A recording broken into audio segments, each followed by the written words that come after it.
আসসালামু আলাইকুম dear viewer, software YouTube চ্যানেলে লারাভেল ই-কমার্স টিউটোরিয়াল সিরিজে আপনাকে স্বাগতম। এই ভিডিওতে আমরা দেখব যে অ্যাডমিন ইউজার বা ইউজার লগ ইন করার পরে তার লগ ইন ফর্মটা যেন শেয়ার অ্যাক্সেস করতে না পারে। সেই সাথে আমরা দেখব যে কিভাবে গেস্ট, এন্ড গেস্ট ইত্যাদি ইউজ করে কিভাবে আমরা ইউজারের বিভিন্ন ইনফরমেশন যেমন সাইন আউট, প্রোফাইল, ড্যাশবোর্ড ইত্যাদি দেখাতে পারি। তো চলুন শুরু করা যাক। শুরুতেই আমরা আমাদের প্রজেক্ট ফোল্ডার এই যে সফটওয়্যার এখানে ঢুকে সিএমডি, পিএইচপি, আর্টিসান, সার্ভ ওকে রান করে নিলাম। এখন আমরা প্রজেক্টটি ব্রাউজারে নিয়ে আসার চেষ্টা করি। খেয়াল করুন, আমরা যদি এখানে সাইন ইন করি, এখানে আমি যেমন বললাম dishan@gmail.com 1 2 3 4 5 6 এন্টার। খেয়াল করুন এই যে ইউজারের প্রোফাইলে চলে আসছে। তো এই ক্ষেত্রে আমরা যদি এখানে এইভাবে দেই, খেয়াল করুন এখন কিন্তু আমরা ইউজারের প্রোফাইলে আছি। আমি এখানে জাস্ট বললাম অ্যাডমিন লগ ইন। এই যে দেখুন ইউজার প্রোফাইলে থাকার পরও, অর্থাৎ ইউজার লগ ইন থাকার পরও সে কিন্তু অ্যাডমিনের ফর্ম ইউজ করতে পারছে। তো এইভাবে ইউজারের ফর্মও সে ইউজ করতে পারে। তো আমরা এখন কি করব যে সে লগ ইন থাকলে এই ধরনের ফর্ম যেন তার সামনে না আসে, অর্থাৎ লগ ইন ফর্ম যেন সে অ্যাক্সেস করতে না পারে। তার জন্য আমরা অ্যাপ HTTP ইউজার কন্ট্রোলার্সে গিয়ে খেয়াল করুন আমরা এই যে অ্যাডমিন লগ ইন এখানে একটি চেক রাখব। প্রথমে আমরা চেক করি ইফ অথ ইউজার, অর্থাৎ ইউজার যদি থাকে সেই সাথে আমরা বলি যে ইউজার যদি অ্যাডমিন হয় ইজ অ্যাডমিন ইকুয়াল 1, কারণ আমরা ডাটাবেজে 1 দিয়ে রাখছিলাম। ওকে, তাহলে আমরা তাকে পাঠিয়ে দেব তার ড্যাশবোর্ডে। তো আমরা বলি রিটার্ন রিডাইরেক্ট। তো অ্যাডমিনের ড্যাশবোর্ড কী ছিল দেখুন, পূর্বের ভিডিওগুলোতে আমরা এটা করেছি। এই যে এটা ছিল অ্যাডমিন ড্যাশবোর্ড রুট, তাহলে এখানে আমরা পাঠিয়ে দিব Ctrl+V। এরপরে এলস ইফ করে আমরা এখানে আবার চেক করি অথ ইউজার, অর্থাৎ ইউজার যদি এক্ষেত্রে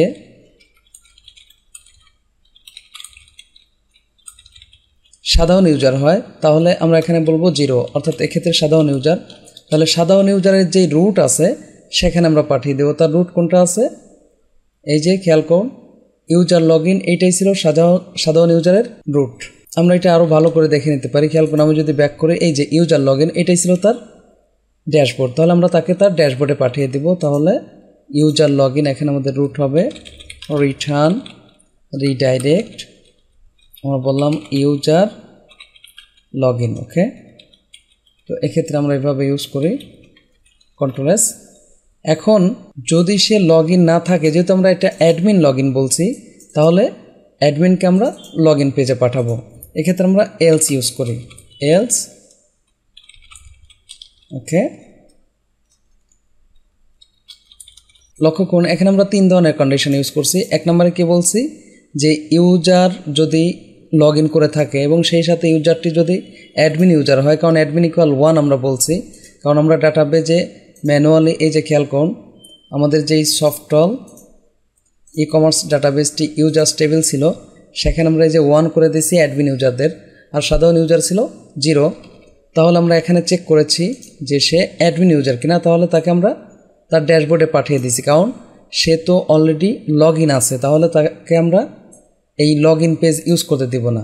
এলস ইফ যদি সে অ্যাডমিন ইউজার না হয়, আমরা আবার চেক করেছি সে লগ ইন করছে কিনা, সেই সাথে তার ইউজার ইজ অ্যাডমিন ইকুয়াল 0 কিনা, সেক্ষেত্রে তার ইউজার ড্যাশবোর্ডে আমরা পাঠিয়ে দিয়েছি।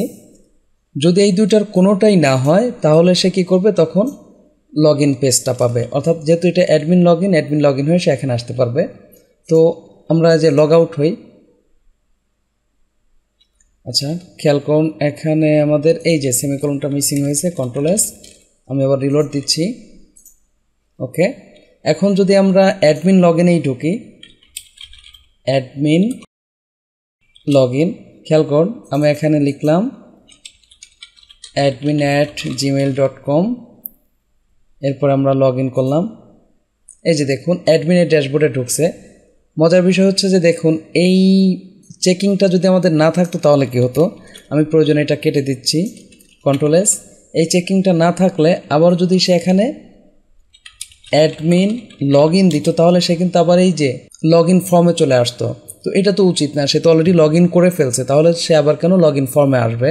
তাই আমরা এখানে কি করলাম, এই চেকিংটা রাখলাম। এখন যদি আবার আমরা অ্যাডমিন লগ ইন দিয়ে রিলোড দিই, এই যে দেখুন তাকে পাঠিয়ে দিচ্ছে কোথায়, তার ড্যাশবোর্ডে। এই যে আমি লগ আউট হয়ে ইউজারের জন্য করি, সাপোজ এখানে আমরা বললাম dishan@gmail.com 1 2 3 4 5 6। এই যে দেখুন ইউজার ড্যাশবোর্ডে প্রবেশ করছে। তো এই ক্ষেত্রেও আমাদের এই লাইনগুলো যদি না থাকতো, আমি কেটে দিলাম, কন্ট্রোল এস। খেয়াল করুন, সে যদি এখানে অ্যাডমিন লগ ইন দেয়, এই যে দেখুন সে কিন্তু অ্যাডমিনের ফর্মে ঢুকে পড়ছে। তার মানে এটা আমরা তাকে অ্যালাউ করবো না, কারণ সে তো অলরেডি লগ ইন অবস্থায় আছে।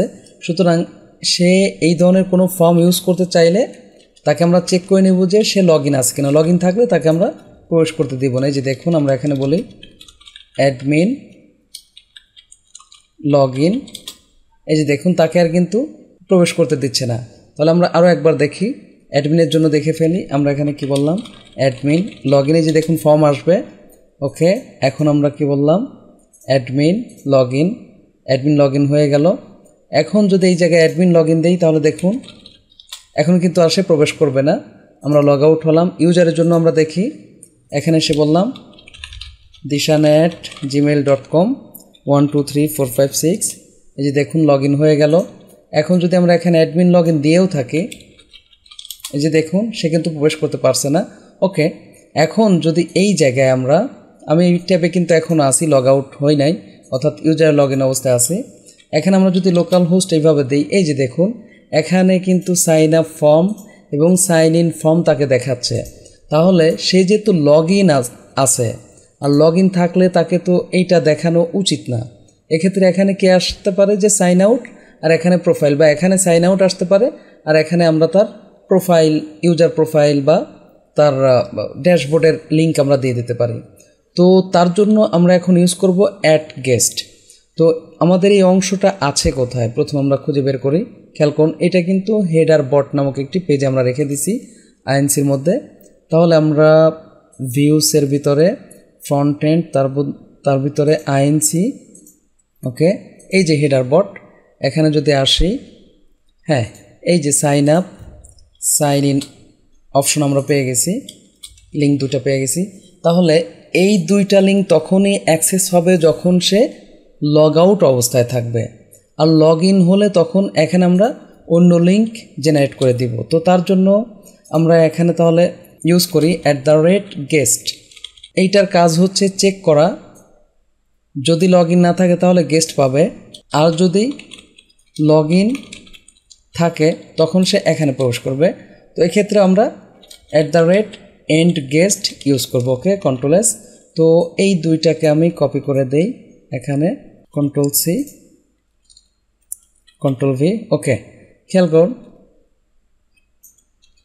এক্ষেত্রে আমরা যেই কাজটি করি, এটার অর্থ হচ্ছে যে যদি সে লগ ইন না থাকে তাহলে এইটা দেখাবে, অর্থাৎ লগ ইন না থাকলে তার লগ ইন ফর্ম বা সাইন আপ ফর্ম দেখাবে, কারণ সে তো সাইন আপ ইউজার নাও হতে পারে। তো সাইন আপ ইউজার না হলে সাইন আপ করবে, আর সাইন আপ হলে সাইন ইন করবে। আর যদি সে লগ ইন থাকে তাহলে সে যে এখানে ঢুকবে। তো এক্ষেত্রে এই জায়গায় আমরা তাহলে সাইন আউট বলে দিই, sign out, control S.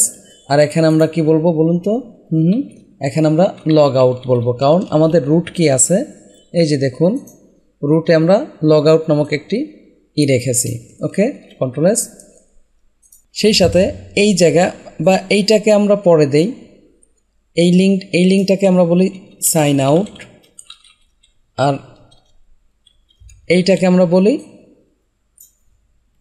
User profile, না হয় আমরা বলি ইউজার ড্যাশবোর্ড, কন্ট্রোল এস। আমরা যদি এখন রিলোড দিই, আমরা কিন্তু লগ ইন অবস্থায় আছে, যে দেখুন এখন যদি আমরা রিলোড দিই, এই যে দেখুন ইউজার ড্যাশবোর্ড সাইন আউট চলে আসছে। এখন আমরা যদি লগ আউট হই, লগ আউট হলাম, এই যে দেখুন এখন রিলোড দিই, এখানে কি আসছে, সাইন ইন সাইন আপ চলে আসছে।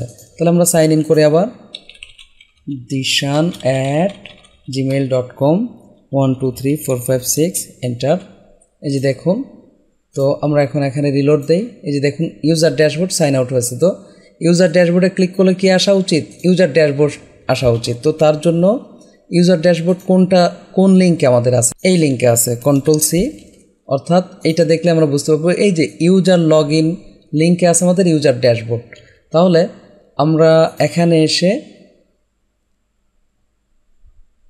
এইটাকে বানিয়ে দেই ইউজার ড্যাশবোর্ড বা ইউজার লগ ইন, আর এইটাকে আমরা বলি লগ আউট, অর্থাৎ এইটাতে ক্লিক করলে সে কী হবে? লগ আউট হয়ে যাবে। ওকে, আমরা এখন রিলোড দেই। রিলোড। এখন খেয়াল করুন আমরা অলরেডি লগ আউট হয়েছি।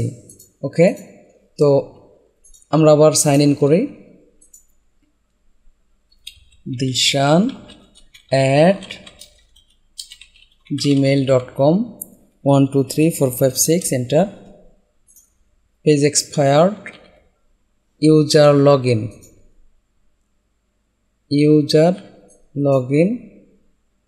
ওকে, আমরা যদি একটু দেখি এখানে কি হয়েছে আমাদের user log in log out. Actually এখানে কিন্তু আমাদের এই মডেল আসবে না, এই মডেলগুলো আমরা কেটে দেই।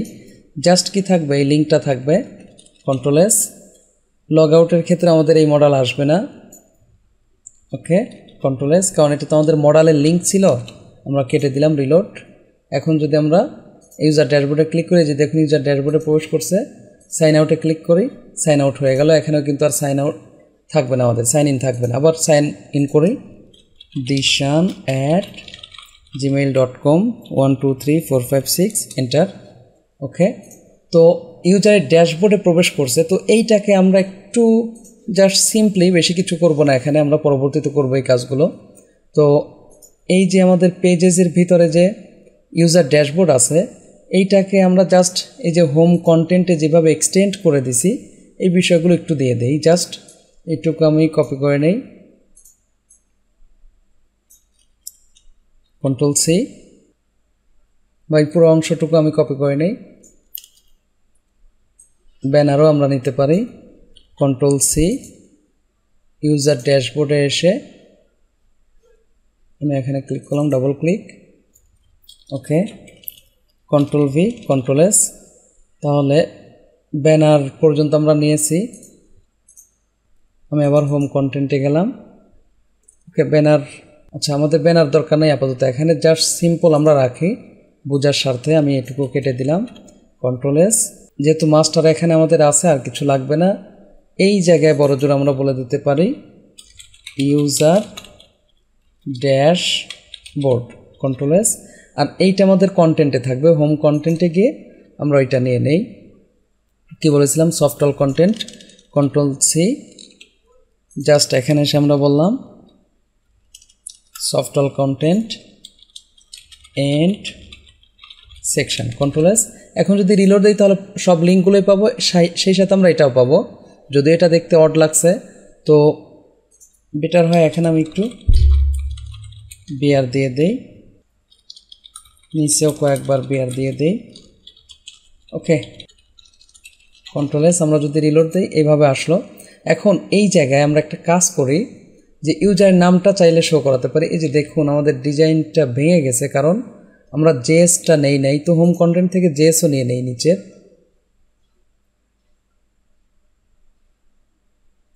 Home content, okay, and section, এই সেকশনটা আমরা নিয়ে নেই পুরোটাই। ওকে, Ctrl+C। এখানে এসে আমরা Ctrl+V বললাম, Ctrl+S, রিলোড। ওকে, আমাদের এইভাবে আসছে। যাই হোক, আমরা এটা এখন ঠিক করতে যাচ্ছি না। তো এই মুহূর্তে এই জায়গায় আমরা যেই জিনিসটা দেখতে পারি সেটা হচ্ছে যে ইউজারের নাম যদি আমরা শো করাতে চাই, তাহলে আমরা এখানে এসে এই যে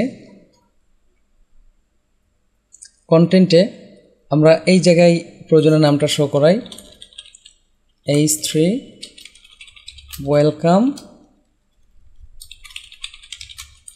মিস্টার, জাস্ট এখানে তার নামটা আমরা শো করাই। তো নাম শো করানোর জন্য এই জায়গায় আমরা ইউজ করব অথ ক্লোন, আমরা বলবো ইউজার, ওকে, জাস্ট নেম।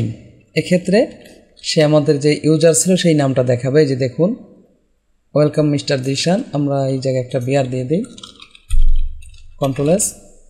তো এই জায়গা কাজ আমাদের মোটামুটি হলো। এখন আমি সাইন আউট হলাম, সাইন আউট হয়ে আবার সাইন ইন, আমি অ্যাডমিনে ঢুকে এখন অ্যাডমিন লগ ইন, এখানে আমরা বললাম admin@gmail.com লগ ইন। এই যে অ্যাডমিনের ড্যাশবোর্ডে প্রবেশ করছে, তাহলে অ্যাডমিনের ড্যাশবোর্ডে আমরা এক্সটেন্ড করে দিতে পারি। তো আমি এগুলোকে কেটে দিচ্ছি। হেডার বট, এটা ছিল ইউজারের, এটাও ইউজারের, এটাও ইউজারের। তাহলে অ্যাডমিনের ক্ষেত্রে আমরা কি করেছি এখানে খেয়াল করুন। অ্যাকচুয়ালি অ্যাডমিনের ক্ষেত্রে আমরা এখানে কোনো কাজ করি নাই, তো আমরা এই কাজটা পরবর্তীতে করব। পরের ভিডিওতে আমরা মিডলওয়্যার করব, তারপরে আমরা অ্যাডমিনের যে টেমপ্লেটটি আছে সেটাকে আমরা মাস্টারিং করব। তো অ্যাডমিনের টেমপ্লেট কোনটা ছিল যদি আমরা এখানে একটু দেখি, এই যে দেখুন আমাদের অ্যাডমিন টেমপ্লেট ছিল। আমরা যে এই কাজগুলো আমাদের অ্যাডমিনের ড্যাশবোর্ডে দিয়ে দেবো, সেই সাথে অ্যাডমিন যে লগ ইন পেজটা আসছে সেটার জন্য এরকম দেখায় সেটাও আমরা করে দিব। মূলত পরের ভিডিওতে আমরা মিডলওয়্যার দেখব, ইউজার মিডলওয়্যার এবং অ্যাডমিন মিডলওয়্যার। তারপরের ভিডিওতে আমরা অ্যাডমিন টেমপ্লেটের মাস্টারিং করব। যদি ভিডিওটি ভালো লেগে থাকে প্লিজ লাইক করবেন এবং কমেন্ট করে আপনার অনুভূতি জানাবেন। আর যদি চ্যানেলটি এখনও সাবস্ক্রাইব করে না থাকেন প্লিজ সাবস্ক্রাইব করবেন। পরবর্তী ভিডিওতে দেখা হচ্ছে। আল্লাহ হাফেজ।